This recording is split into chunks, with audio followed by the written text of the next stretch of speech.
Alors, bonjour à tout le monde. Je suis très, très contente aujourd'hui parce que je reçois une personne qui va témoigner du bout de chemin qu'on a fait ensemble.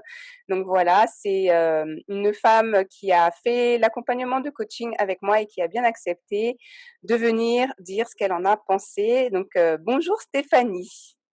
Bonjour Carole, merci de me recevoir. Oui, comment vas-tu? Ça va, Ça va? fraîchement, vu les températures actuelles, mais ça va. Oui, oui, parce que là tu es, en métropole avec nous, c'est ça? Oui, Oui. et habituellement, je vis en Guadeloupe et je suis en métropole pour quelques semaines. Est-ce que, Stéphanie, tu peux te présenter brièvement? À part, en plus de ce que tu viens de nous dire, est-ce que tu peux te présenter? Alors oui, donc j'ai 43 ans, je suis une maman de 2 petites filles de 9 et 6 ans. Je suis coach depuis peu. J'ai eu ma certification, juste avant le premier confinement, en mars 2020 et depuis, j'exerce, en Guadeloupe et j'ai créé ma structure, très récemment.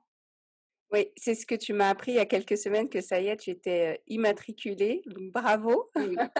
merci. Qu'est-ce que ça t'a fait de concrétiser ça? Surtout l'immatriculation parce que donc on fait la formation, on accompagne déjà peut-être, pendant qu'on est en formation et au début même avant d'être immatriculé. Mais qu'est-ce que ça t'a fait d'immatriculer, d'être, officiellement installée? Alors ce qui me je me suis félicitée moi-même, je me suis dit: «Bravo ma chérie, tu as été jusqu'au bout».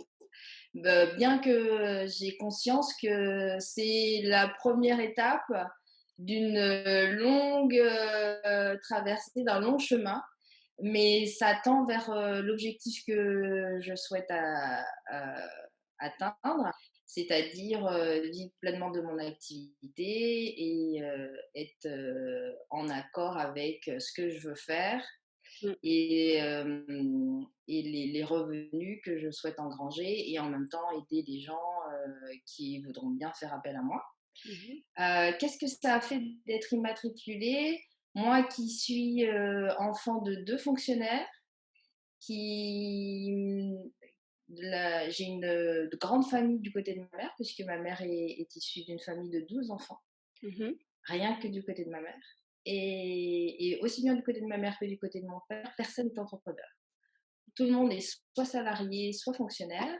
Et le fait de se dire, il y a quelques temps maintenant, que je souhaitais développer mon activité et me mettre à mon compte, ça a déjà été un premier challenge.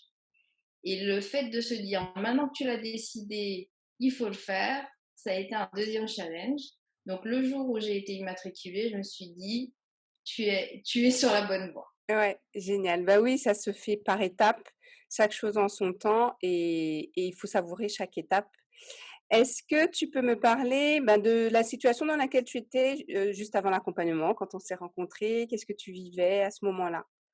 Qui a fait que Alors, tu avant as qu'on fait se appel à moi? rencontre, j'étais en reconversion professionnelle. Moi, j'ai toujours exercé dans le secteur du commerce, du service à la personne. J'aime beaucoup les rapports humains, donc j'ai toujours été salariée dans le secteur privé. Et c'était juste après la naissance de mon deuxième enfant. Et j'étais en perte de sens par rapport à l'activité que j'effectuais. Donc j'ai décidé de faire une reconversion professionnelle et quand je t'ai contacté, je venais d'achever cette formation et au cours de cette formation, j'avais dû faire un stage. Donc me retrouver stagiaire à plus de 35 ans dans une entreprise où on est entouré, voire managé par des gens beaucoup plus jeunes que soi, c'est déjà une première remise en question et un premier challenge à affronter. Et alors que j'étais persuadée d'être sur la bonne voie, d'être à ma place parce que j'avais toujours rêvé de faire une école de commerce. Là, cette reconversion professionnelle m'avait donné l'occasion de la faire, de travailler dans un secteur que j'admirais, j'aimais beaucoup et que je continue à aimer, hein, Mmh. qui est le secteur de la joaillerie. Et bien, je me suis rendu compte que même dans ce milieu-là, et ben, c'était pas ce que j'attendais en tant que travail, en tant que j'avais j'avais pas de il n'y avait pas de sens profond à ce que je pouvais accomplir au quotidien, Oui, même si c'était pas la même chose que le poste que j'occupais précédemment. Et au cours de ce stage, j'ai eu l'occasion de rencontrer un coach et qui faisait des coachings collectifs. Et à l'issue de ce premier coaching collectif, je me suis dit, en fait, Stéphanie, c'est ça qu'il te faut. C'est mmh, un coach qui va te permettre d'aller vers l'objectif que tu souhaites atteindre, c'est-à-dire euh, trouver ta mission de vie et aussi comment y arriver. ouais, Et je me suis dit, moi j'aimerais, je suis très sensible à la cause féminine et j'aimerais trouver une coach femme, donc, et si possible, issue de ma minorité, qui puisse comprendre toutes les problématiques que j'aimerais lui évoquer. ouais, super. Voilà comment est arrivée la question de faire un coaching individuel, que voilà mon état d'esprit avant de faire appel à toi. Ouais, génial. Et dans J'étais à tout la fois ouverte pour faire un coaching et en même temps je me disais, si tu décides de faire un coaching, il faut aussi que tu sois dans un esprit assez ouvert pour recevoir les, j'allais pas dire les directives, mais on sait très bien que quand on fait un coaching, ça bouscule. mmh. Il faut être prêt à écouter ce que le coach va réveiller en toi. Ouais, c'est génial ça. Oui, tu as totalement raison. Ça me fait penser à une vidéo que j'ai faite récemment, sur mon profil Facebook où je disais que la réussite, elle dépend beaucoup plus de qu'est-ce qu'on décide de prendre de ce que le coach nous donne, que de penser que c'est grâce au coach qu'on y arrive ou qu'on n'y arrive pas. Qu'est-ce que je vais prendre? Est-ce que je suis coachable? Est-ce que, je vais m'impliquer? Est-ce que je vais vraiment m'engager dans cet accompagnement? Donc, exactement ce que tu viens de dire. Et dans cette situation de reconversion professionnelle, donc j'ai compris que tu as cherché, plus de sens. Est-ce qu'il y avait donc le fait de se dire: «Je vais pas le faire seul» ou «Je sens que je peux pas le faire seul». C'était quoi le problème majeur là-dedans, la difficulté majeure? Dans le fait que, finalement, tu trouves que tu avais besoin d'un accompagnement? Alors, comme je n'aime pas faire les choses simplement, j'étais dans une situation assez complexe, puisque j'étais à la fois en rupture professionnelle parce que j'avais une perte de sens, et j'étais aussi à la fois sur un plan plus personnel. Je me posais des questions sur la relation que j'avais avec mon mari Mmh mh. et sur le fait justement de rester mariée ou pas à ce Mmh. moment-là. Et donc, je savais que pour cette reconversion professionnelle, pour ce nouveau challenge, je n'aurais pas son appui. Et donc, je me suis dit, si tu veux avancer, il faut que tu trouves un appui extérieur. D'accord. Parce que j'étais consciente aussi que je ne pouvais pas régler les deux problèmes en même temps, que ça allait faire trop de choses à régler pour moi. En tout cas, il y en a qui arrivent, hein, mais moi, à titre personnel, j'étais consciente de mes limites. Et je me suis dit, il faut absolument que j'ai une aide extérieure pour pouvoir avancer sur une des deux problématiques majeures de ma vie actuelle. Et ça me permettra déjà d'avancer sur un des plans pour pouvoir après m'occuper du second. D'accord, super. Oui, donc est-ce que tu es d'accord avec moi si je dis que dans ce que tu dis, dans un accompagnement avec quelqu'un, c'est aussi de se dire: «On pourrait très bien faire plein de choses seul». En plus, aujourd'hui, l'information est accessible, mais plus que jamais. On a plein de choses, il y a plein de bouquins, il y a plein de trucs gratuits et qu'à la fois, est-ce que tout ça, ça remplace une personne, en fait? Est-ce que c'est un peu ça aussi? Je pense pas que Mmh. le fait que l'information soit disponible Mmh. à titre gratuit, que ce soit sous forme de blog, de Oui, site, d'articles ou même de vidéos, ça puisse répondre à un problème majeur qui nous tient à cœur. Parce que, en fait, certes, on a accès à cette information, mais le problème reste entier dans la mesure où on ne sait pas comment ingurgiter déjà cette information. Et même si on nous décrit les étapes, on a toujours besoin de conseils sur comment les appréhender, est-ce qu'on les fait correctement, est-ce que c'est des bons conseils par rapport à notre situation personnelle.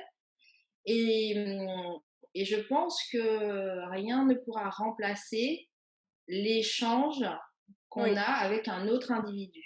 oui, Je pense que la valeur humaine dans un coaching, c'est la plus importante. Même si le coach ne va pas nous donner son avis personnel sur la situation qu'on peut traverser. En revanche, ce qu'on attend d'un coach, c'est c'est en fait qui, j'allais dire rassurer. Rassurer n'est pas le bon mot. Je pense que ce qu'on attend d'un coach, c'est qu'il puisse en fait nous dire j'entends ta problématique. Moi, je peux t'aider à te montrer le bon chemin pour résoudre ta problématique ou pour atteindre ton objectif. oui, Et si tu veux que je t'accompagne pour qu'on fasse ce parcours ensemble, en sachant que de toute façon, la seule personne qui pourra initier ce parcours, ce sera toi, eh bien, on peut faire ce bout de chemin ensemble. Et je pense que le premier rendez-vous qu'on a eu ensemble, ça m'a rassurée sur la façon dont tu allais procéder durant ce coaching. oui, Parce qu'il est vrai aussi que autant il y a un, un océan d'informations gratuites disponibles sur le coaching sur Internet, il y a également un océan de coach oui. auquel on peut faire appel. Et je pense que, comme tout dans la vie, c'est une question d'entente. Et, et, euh, et je pense que le premier rendez-vous est très important. Ouais, ouais, ce fameux rendez-vous, appel découverte où on appelle comme on veut, session stratégique et cetera, que beaucoup de gens n'osent pas prendre, je trouve, moi. Vraiment, alors que c'est ce premier pas-là, même si après on prend pas le coaching, c'est un premier appel qui peut vachement aider et beaucoup n'osent pas sauter le pas. Donc merci d'en parler. C'est vrai que, je tiens moi aussi à faire ces appels pour entendre la problématique de la personne, lui apporter de la clarté et voir si on match et qu'on a envie de travailler tous les 2 parce que, hem, prendre un accompagnement, c'est une affaire, effectivement d'alliance. Ça c'est pas seulement, le client qui décide, qui dit oui ou non, le coach peut dire oui ou non aussi et en fait, c'est encore mieux quand, les 2 personnes ont vu que ça matchait bien, donc tant mieux.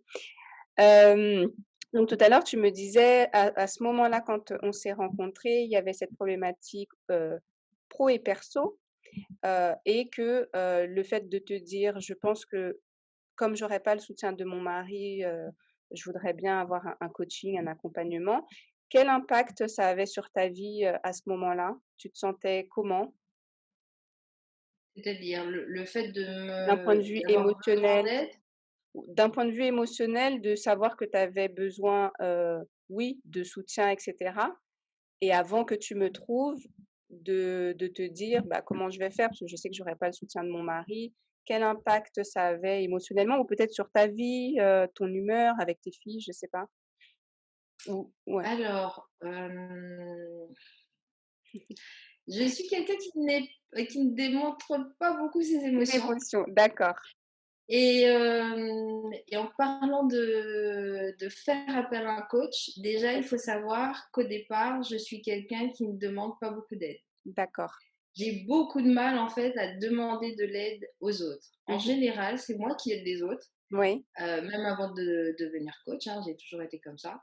J'aide facilement les autres, j'aime, j'aime beaucoup les conseiller, ou ne serait-ce que à mon échelle, pouvoir les accompagner quand ils ont des problèmes dans leur vie. Mmh. Donc le fait déjà de se dire que, un, j'ai besoin d'aide, que deux, il va falloir que j'aille chercher cette aide à l'extérieur, me tourner vers un inconnu ou une inconnue, et trois, me dévoiler et Mmh. parler de choses qui me dérangent le plus profondément possible. Donc c'est se mettre à nu quelque part. Oui. Il m'a fallu, je pense bien, si on parle en termes temporels, il m'a bien fallu 3 mois pour D'accord. m'avouer les choses. Et, et le fait de pas avoir de soutien de la part de mon mari, en fait, avant ça, j'avais déjà consulté une psychiatre. Mmh. Et qui m'avait en fait, heu, qui m'avait, mmh, comment dire ça? C'est marrant parce que j'en ai jamais parlé Mmh. depuis, et Oui. ça va faire plus de 3 ans maintenant. Et en fait, elle m'a fait prendre conscience de ce qui allait pas dans ma vie. Quand je Mmh. lui racontais des choses qui me semblaient, moi, tout à fait anodines de mon quotidien. Parce qu'à ce moment-là, déjà, j'étais en perte de sens par rapport à mon travail. Et au départ, je suis venue la voir par rapport au travail.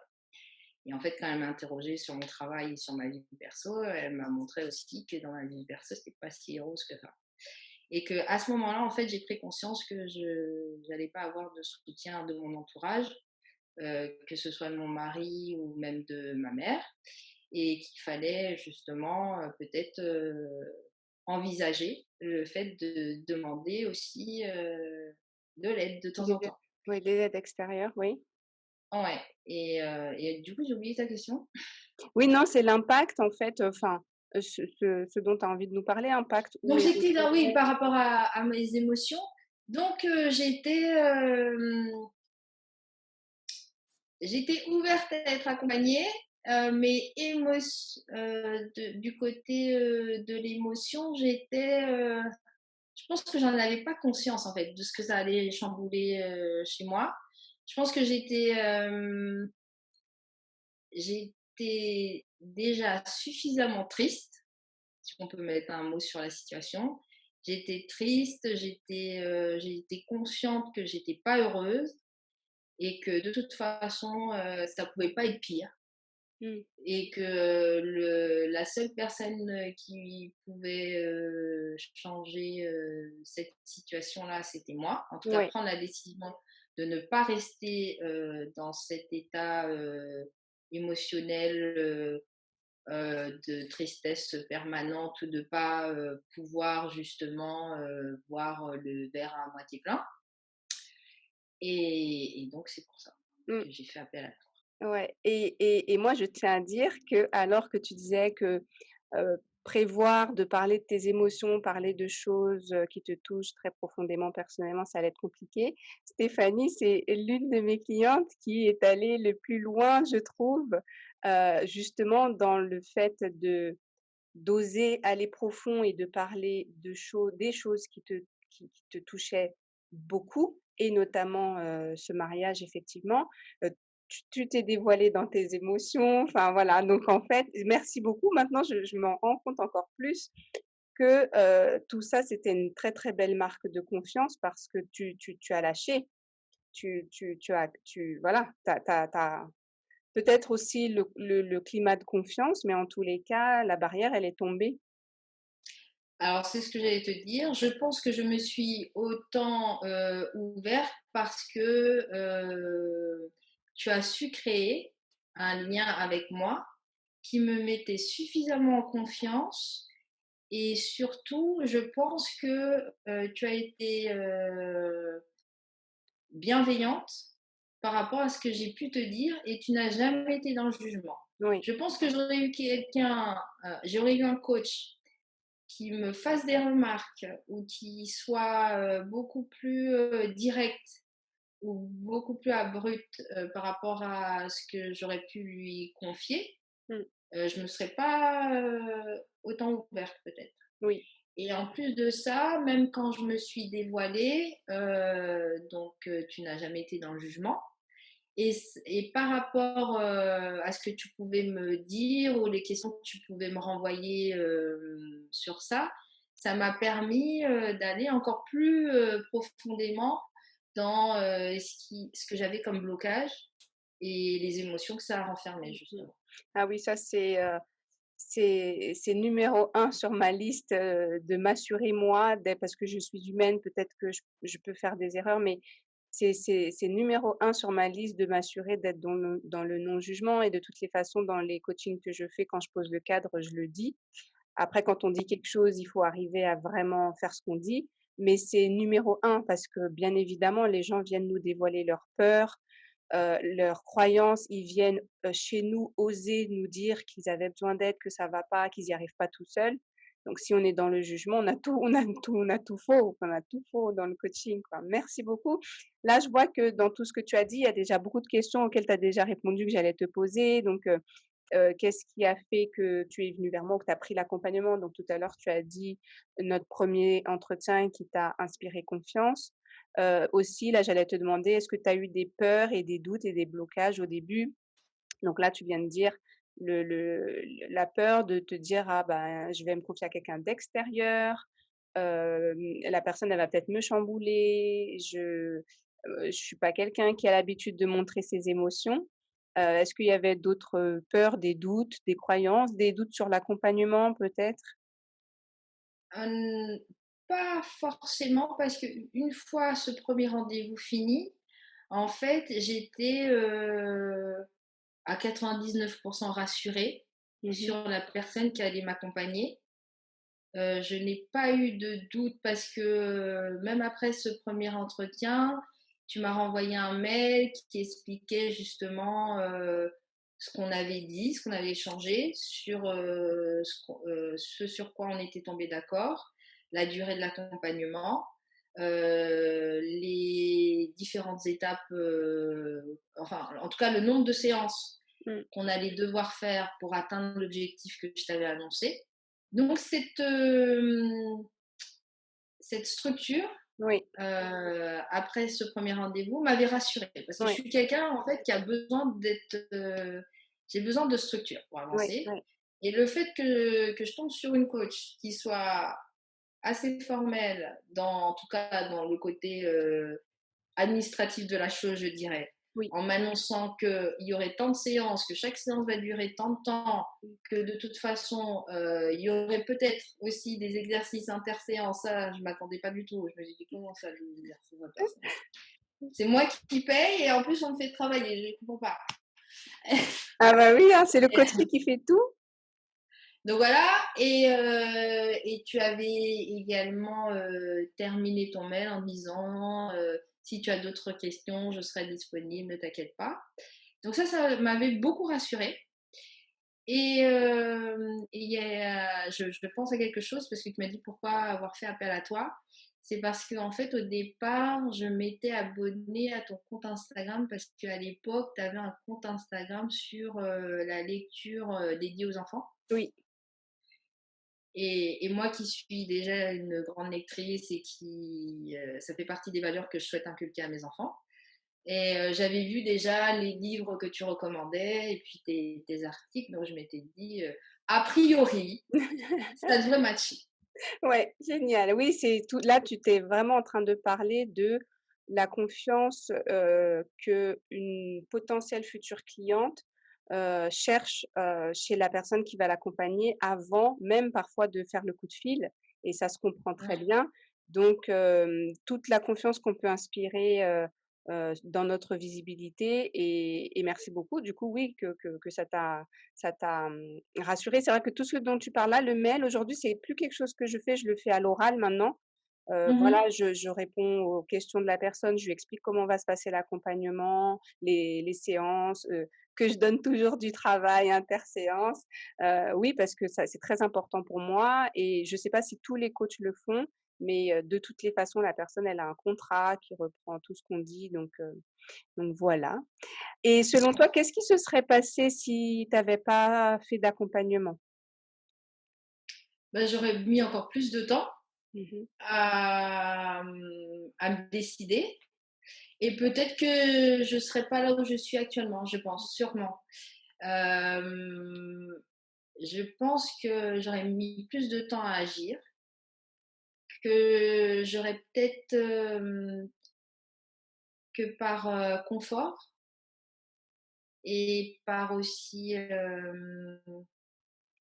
on va pas se cacher, on vit dans une société qui nous met déjà beaucoup de pression sur, la norme, que chacun devra adopter. Et donc du coup, parce que moi déjà quand j'ai parlé de ma séparation, même de ma reconversion professionnelle, les gens, qui me connaissaient de mon entourage, proches ou lointains, ne comprenaient pas forcément. Parce que pour eux, j'étais en CDI, et j'étais établie avec mon mari depuis plusieurs années. On a 2 enfants, j'allais dire on a toujours 2 enfants. Ouais. Voilà, j'habite dans une zone pavillonnaire, a priori, je suis pas à plaindre. Et pourquoi bousculer tout ça? Parce que sous prétexte que je ne suis pas, épanouie, ni heureuse. Donc voilà, donc je pense que ne pas, faire appel, au coaching et ne pas faire appel à toi, Carole, qui est une femme, issue de ma minorité, ça n ça m ça m'aurait, je pense pas que j'aurais, changé. Je Mmh. pense que je me serais dit, voilà, bon, tu as eu un passage à vide, c'est pas grave. Maintenant, revenons dans le droit chemin. Et je serais pas allée au bout de mon intention. Mmh. Oui, ça revient souvent chez les femmes que j'ai au téléphone, qui prennent ou qui prennent pas l'accompagnement. Le fait d'aller au bout, le fait cette fois-ci d'aller au bout de son objectif, de pas changer, de pas arrêter, ça revient souvent ça. Mmh. Quand on est seul, c'est ça aussi peut-être qu'elles viennent chercher dans l'accompagnement, de s'assurer que comme elles sont accompagnées et que la personne va pas les lâcher, bah, là, elles vont être aidées à aller au bout de leur projet, ouais. Mmh. Oui, parce qu'en fait, on prend une décision, plus ou moins radicale, selon la situation dans laquelle on se trouve. Et déjà, cette décision qu'on prend, elle est difficile pour nous. Elle est encore plus difficile, elle est difficile à assumer et elle est encore plus difficile à mettre en œuvre. Mmh. Et donc, c'est pour ça qu'on a besoin de soutien. Mmh. Et je pense que sans soutien, il est très facile d'abandonner. Oui, oui. Et je pense que le coaching pour moi avec toi a été salvateur en ce sens. C'est que tout le long du coaching, je n'ai pas eu de doute sur l'objectif que j'avais déterminé et sur ma capacité à l'atteindre. Et moi, je me rappelle de quelque Parce que ça, c'est ouais. très important, il faut le dire. Je pense qu'à chaque fin de séance, tu as su trouver les bons mots pour me dire tu es sur la bonne voie, c'est exactement là où tu voulais aller, continue d'avancer comme ça. Mmh. Même si quelquefois, parce que moi je suis quelqu'un de très impatient, j'ai pu dire oui, mais ça avance pas assez vite. Pour moi, ça aurait dû déjà être à un niveau supérieur. Et t'as su aussi me faire prendre conscience que quelquefois, il faut savoir tempérer Moi, je me son énergie. rappelle je me rappelle que j'ai su te faire prendre conscience que tu avançais super vite et c'est pour ça que Ouais, je rigolais. et parce que oui, c'est ça, parce que pour moi, ça allait pas assez vite. Et tu me disais, mais non, mais c'est très bien. Mais c'est pour ça que je rigolais parce que je me rappelle, après donc on s'est eu une première fois pour que je t'explique l'accompagnement. Après tu as dit oui. Comment tu as démarré en trombe? Tu te rappelles? Ouais, parce que j'attendais ça, en fait. Toutes les démarches, mais en fait et c'est là où je me suis dit: «Mais elle avait vraiment besoin juste, en fait, de quelqu'un qui est à côté d'elle et de se dire: "Là, ça y est, je suis accompagnée"». Mais tu faisais les trucs presque toute seule, toutes les démarches parce que le coaching, c'est du travail sur soi, mais c'est du travail sur soi pour qu'on puisse poser des actions. Donc les actions, c'était toi qui devais les faire et c'était pas des actions dont j'étais, experte. Donc comment dire? Une fois que tu as su à peu près ce que tu voulais faire, bah, trouver la formation, te renseigner et puis tu venais avec des dossiers, papiers, la fille hyper organisée et tout et je me suis dit: «Mais waouh, en fait, j'adore cette coachée parce que, ça y est, en fait, on a commencé et elle passe à l'action et voilà, ça traîne pas, quoi». Ouais, mais en fait, c'est comme si j'étais à un feu rouge et j'attendais que quelqu'un appuie pour allumer le feu vert. Mmh. C'est ça. Ouais, mais Et c'est je vraiment pense ça. que, ouais, je pense que c'est ça. Mmh. Que le fait que tu aies entendu Oui, ma problématique, l'objectif que je souhaitais atteindre et surtout dans le temps imparti, parce qu'il faut dire aussi que j'avais pas beaucoup de temps parce que c'était avant mon grand déménagement de l'Hexagone vers la Guadeloupe et j'attendais quelqu'un comme toi qui me dise: «OK, c'est possible, on va mmh, le faire». mmh, C'est ça, en fait. ouais et puis moi, si je peux dire, parce que tout à l'heure quand tu t'es présentée, mais en fait, qu'est-ce que Stéphanie a mis en place durant l'accompagnement et après et c'est ça aussi que je tiens à préciser pour les gens qui se disent: «Ah bah, le coaching, ça va durer juste 3 mois, 4 mois, 6 mois»,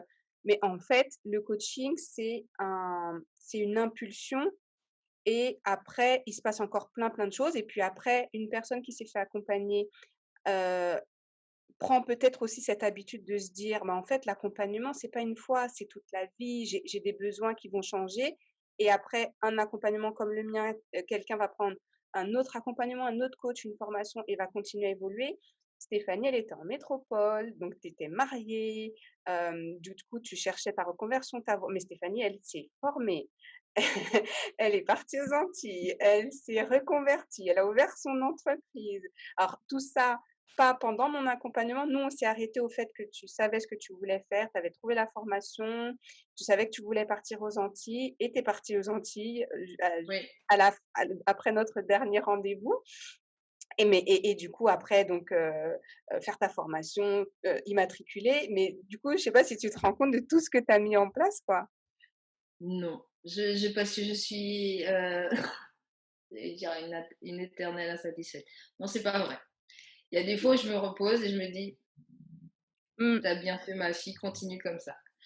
Mais oui, mais tout ça, ça a été possible parce que justement, j'ai été bien accompagnée et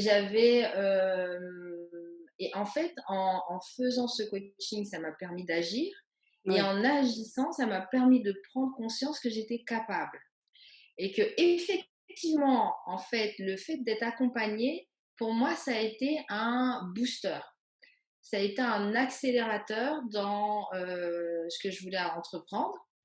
Et le fait de voir que j'étais capable de faire ça, je me suis dit, ben, en fait, maintenant, comme tu as été capable de faire ça, tu vas aussi être capable de faire encore plus. Et ce que tu dis est vrai, c'est que ce coaching-là m'a été très favorable et essentiel à ce moment de ma vie. Et que même moi maintenant qui suis établie comme coach, je ne m'interdis pas de refaire un autre coaching à un autre mmh, moment de ma vie parce que j'aurai un autre objectif à atteindre. Et pour moi, c'est l'histoire de la vie en elle-même, quoi. C'est qu'on n'arrête pas d'évoluer, de progresser, on a cette liberté d'évoluer, et pourquoi s'en priver? exactement. Ah, exactement. C'est toute la Et c'est pas vie. parce que excuse-moi de te couper, Non, non, et je je suis me là, ouais, dis, c'est toute la vie.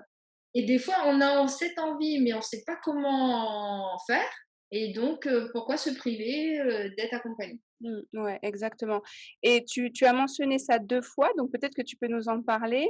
L'important, c'était quoi? Qu'est-ce qui était important pour toi dans le fait d'être accompagné par quelqu'un de ta communauté, de ta minorité? Donc, tu es, là, tu es en Guadeloupe, donc on est toutes les 2 des femmes noires, afrodescendantes.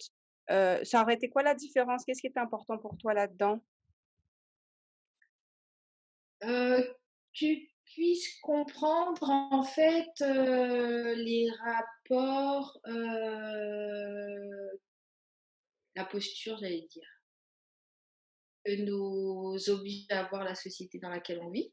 Oui. On est quand même une minorité et que les problématiques que j'avais pu rencontrer, que ce soit au quotidien ou même au travail, tu puisses les comprendre, ce qui n'aurait pas été le cas avec une personne non racisée, je pense. J'en suis certaine d'ailleurs. Mmh. Donc il y avait cette sensibilité-là que je recherchais. Et il y avait aussi cette sensibilité vis-à-vis d'être une femme noire, mère, parce qu'on n'a pas le même rapport non plus avec nos enfants et l'éducation qu'on veut leur donner dans une société où on n'est pas, encore une fois, majoritaire. Il y a ça. Et puis il y a des anecdotes qui facilitent évidemment l'échange, Oui. Donc de on va te pas se le sentir cacher, et qui sont indispensables aux liens qu'on peut nouer. construire, oui.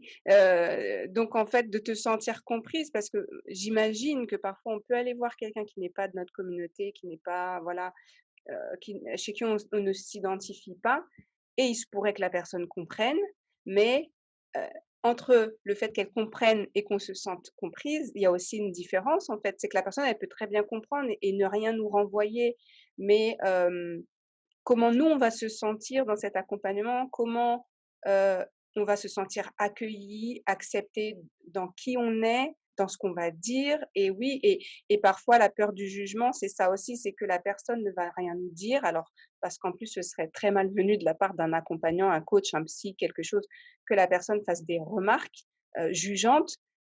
Mais je sais que la problématique, ça va parfois être: la personne ne m'a rien dit, mais moi, dans ma tête, j'ai peur quand même d'être jugée. Donc je vais pas dire tout ce que je voudrais dire. Je vais pas être naturelle, en fait. Ouais, et au-delà de ça, c'est le fait de faire appel à un coach, issu de sa minorité, ça, en fait, ça diminue le temps d'explication ou de justification qu'on pourrait avoir avec quelqu'un, de non racisé. Oui, je Déjà, on est sûr, que la personne en face de nous qui est issue de notre communauté comprenne instantanément ce dont on veut parler et aussi des conséquences que ça pourrait avoir sur nous. Ce qui n'est pas forcément le cas avec quelqu'un de non racisé. Déjà qu'ils comprennent, et qui prennent conscience en fait de l'impact que ça peut avoir sur nous. mmh. Alors Et en fait, j'émettrais oui, pardon, j'émettrais oui, juste un bémol dans ce que tu viens de dire parce que moi-même en tant que coach, je me suis rendu compte et ça a été l'objet d'une réflexion, je l'ai même mis dans mon mémoire de coaching, que je sais qu'il faut que je fasse attention à ne pas faire de projection, c'est-à-dire de toujours me rappeler, c'est pas parce que je suis une femme noire que je comprends forcément et totalement l'expérience de vie de la personne qui est en face de moi en tant que femme noire. Mais là où peut-être je me dis: «C'est ce que peut-être tu as vu que tu pouvais venir chercher chez moi et c'est ce que peut-être voient aussi d'autres personnes», c'est que moi j'ai clairement affiché que quand j'accompagne les femmes que j'accompagne, je les accompagne pour des transitions pro, mais j'ai cette partie de mon accompagnement et cette thématique de l'identité qui fait partie vraiment de ce que je fais, du fait que je vais le prendre en compte, qu'on va travailler dessus. Dans le sens où, comme on est quand même un peu tous différents et on le voit avec quand on discute avec des amis ou notre famille, une personne peut être une personne noire et en fait, on va lui parler d'une expérience, par exemple une expérience raciste ou quoi, elle va pas comprendre, elle va nous dire: «Oh ouais», parce que tout le monde réagit pas pareil. Il y en a qui vont te dire: «Ah ben, tu t'en fous, c'était pas vraiment méchant», même si c'est une personne noire. Donc en fait, du fait qu'une personne soit noire, elle va pas forcément tout de suite comprendre, mais encore une fois, c'est peut-être ce premier appel qu'on fait avec la personne où on voit est-ce qu'on se sent bien? Est-ce que la personne elle nous accueille tel qu'on est? Est-ce qu'on sent qu'on pourra dire tout ce qu'on veut et cetera? Et après oui, je comprends ce que tu dis dans le temps qui est diminué heu, à expliquer quand on parle d'une situation, à devoir expliquer aussi tout ce qu'il y a autour de cette situation. Ça peut réduire le temps et à la fois quand on est en coaching, quand on pose une problématique, c'est pas qu'on explique, mais que, bah, le coaching, c'est ça, la coach va quand même poser des questions et quoi qu'il en soit, on va creuser. Mais au moins, on va pas creuser en se disant: «Je suis obligée d'abord d'expliquer pour voir si elle comprend en fait, qu'elle comprend la situation que je viens de lui relater. Ou tout simplement, légitimer ce qu'on lui explique. Mmh. Parce qu'il y a aussi cette Oui. problématique-là, quelquefois, on tombe sur des personnes qui nous disent: «Mais vous avez du mal à interpréter la situation, c'est pas du tout ce que moi, d'un regard extérieur, je peux, avoir comme, image, comme lecture» et alors que non. Mmh. Exactement, exactement. Oui, il y a cette, c'est encore du jugement, donc normalement ça devrait pas apparaître dans un coaching, mais oui, ouais, le fait de légitimer son existence, enfin et la problématique qu'on a rencontrée. OK, donc merci, d'avoir partagé ça, oui, que c'était important pour toi. Qu'est-ce que tu dirais pour le mot de la fin? Donc, bah, ta vie a changé, tu es établie aux Antilles, Oui. tu es installée, tu es installée, voilà, je regarde moi mes questions, qu'est-ce qui a changé au niveau de ta vie, et tiens, une question, qu'est-ce que tu dirais à la Stéphanie d'avant l'accompagnement?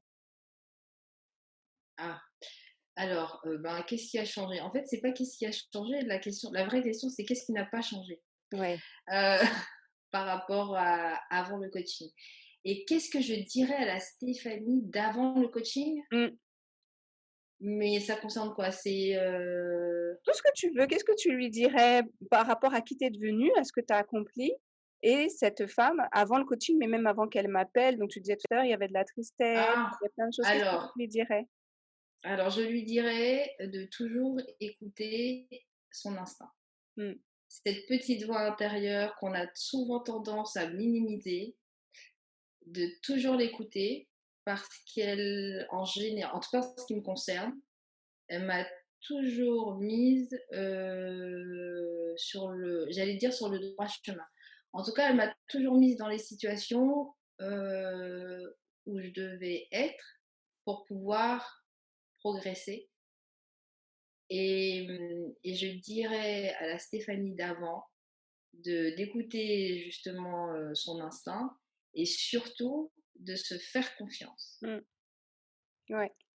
Ouais, ouais, ouais, les 3 C comme je les appelle, comme on me l'a appris dans un coaching duquel j'ai bénéficié. Les 3 C, c'est: est-ce que j'ai confiance en la personne qui est en face de moi et qui est celle qui va peut-être m'accompagner? Est-ce que j'ai confiance dans l'accompagnement, le processus qu'elle m'a expliqué, comment ça va se passer? Et est-ce que j'ai confiance en moi, dans le fait, d'avoir choisi la bonne personne, que je vais m'impliquer dans ce coaching, que je vais faire ce qu'il y a à faire, et cetera. Donc c'est les 3 C, c'est important de se poser ces questions-là quand on s'apprête à prendre un coaching et dès qu'on coche tout, oui, j'ai confiance en elle, oui, ce qu'elle m'a expliqué, ça répond à ma problématique, oui, j'ai confiance en moi, en tout cas, je vais me donner les moyens et ben, après il y a plus qu'à. Super. C'est exactement ça, Est-ce que c'est tu veux exactement ajouter ça. quelque chose, le mot de la fin et sinon, bah, l'interview touche à sa fin. Alors, si je veux ajouter quelque chose, c'est que, j'ai été très contente, encore plus satisfaite d'avoir, pu faire ce coaching avec toi, Merci beaucoup. alors que je ne te connaissais absolument pas. Oui. Qu'encore aujourd'hui, les outils que tu m'as donnés à l'époque me servent, aussi bien dans mon activité professionnelle que dans ma vie personnelle et que j'ai découvert au-delà, du coach que tu es, une belle personne. Ah, merci beaucoup. Merci, merci, merci, c'est super gentil. Je lui ai pas demandé de dire ça, hein. Merci beaucoup. Merci beaucoup, c'est service, ça me touche, vraiment beaucoup et moi, je tiens vraiment à te féliciter. J'ai adoré notre coaching parce que vraiment quand je t'ai vu partir en trombe au premier rendez-vous, je me suis dit: «Mais» tu sais, des fois, tu te dis: «Mais elle avait même pas besoin de moi, en fait, elle avait juste besoin, d'un petit soutien, mais elle fait ses trucs toute seule». C'était vraiment génial et je suis très, très impressionnée par tout ce que tu as accompli, notamment le fait de partir, le fait de remettre ta vie personnelle en question, d'être allée au bout, d'être immatriculée. Vraiment bravo, bravo, bravo. Merci beaucoup, parce qu'il va me falloir beaucoup de courage pour continuer. Et oui, mais le plus gros est fait presque, le plus gros est fait. Exactement, Ouais, ouais, exactement. ouais, Et quitter c'est une vie, en partie grâce à toi. ouais. Donc bravo à toi aussi. Merci beaucoup. Quitter une vie, changer de vie, c'est le plus gros. Donc là, tu as juste à continuer ce que tu as commencé. Merci exactement. beaucoup et puis merci d'avoir accepté pour l'interview Stéphanie et puis on reste en contact parce que de toute façon on est en contact depuis tout ce temps-là. Donc merci Oui. beaucoup et bah, ceux qui auront regardé l'interview, voilà, j'espère qu'il y en aura d'autres et je vous dis à bientôt. Merci beaucoup. Au revoir Stéphanie. Au revoir.